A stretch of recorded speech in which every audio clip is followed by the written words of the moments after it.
तो बच्चों, इस नेबुला में अंतरिक्ष मिशनों को देखते हैं। ये रॉकेट हमें तारों तक ले जाएगा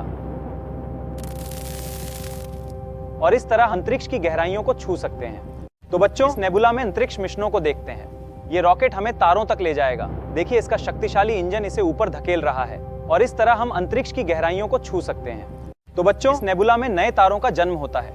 हमारी आकाशगंगा जैसी अरबों आकाशगंगाएं इस ब्रह्मांड में मौजूद हैं। ये अनंत ब्रह्मांड अभी भी कई रहस्यों को समेटे हुए हैं। बच्चों, आज हम सूक्ष्म जीवों को देखेंगे।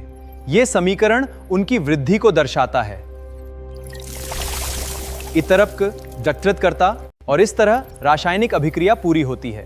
अब हम अगले विषय की ओर बढ़ते हैं। स्क्रीन पर आप डीएनए की संरचना देख सकते हैं। यह प्रक्रिया जीवन के आधार को दर्शाती है। यह जेनेटिक कोड हमारी विशिष्टता को निर्धारित करता है। हर एक घटक की अपनी एक विशेष भूमिका होती है। अब हम ब्रह्मांड के नियमों को समझेंगे। चलिए हमारे सौर मंडल से शुरुआत करते हैं। सूर्य हमारे सौर मंडल के केंद्र में स्थित है। पृथ्वी सूर्य के चारों ओर चक्कर लगाती है। इसी कारण यहाँ जीवन संभव है। अब हम अन्य ग्रहों के बारे में जानेंगे। तो बच्चों, ये हमारा पूरा सौर मंडल है।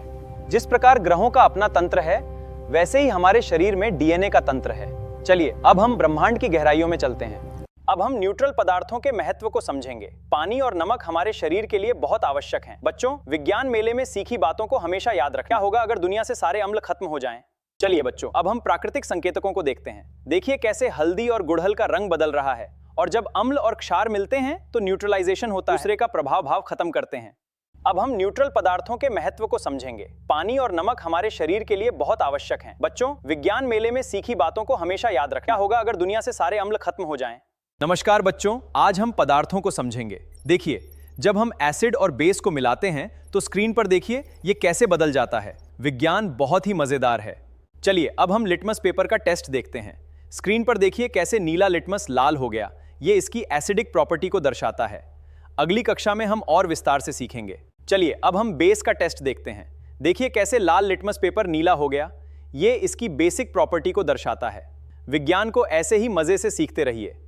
चलिए अब हम रिएक्टेंट्स और प्रोडक्ट को समझते हैं। स्क्रीन पर देखिए ये कैसे बदल रहा है। जब हम इन्हें मिलाते हैं तो नया पदार्थ बनता है और हमारी ये केमिकल रिएक्शन पूरी हुई।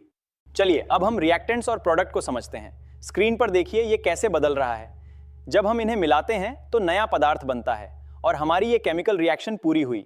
चलिए अब हम रिएक्टेंट्स और प्रोडक्ट को समझते हैं। अपनी स्क्रीन पर करके देखिए।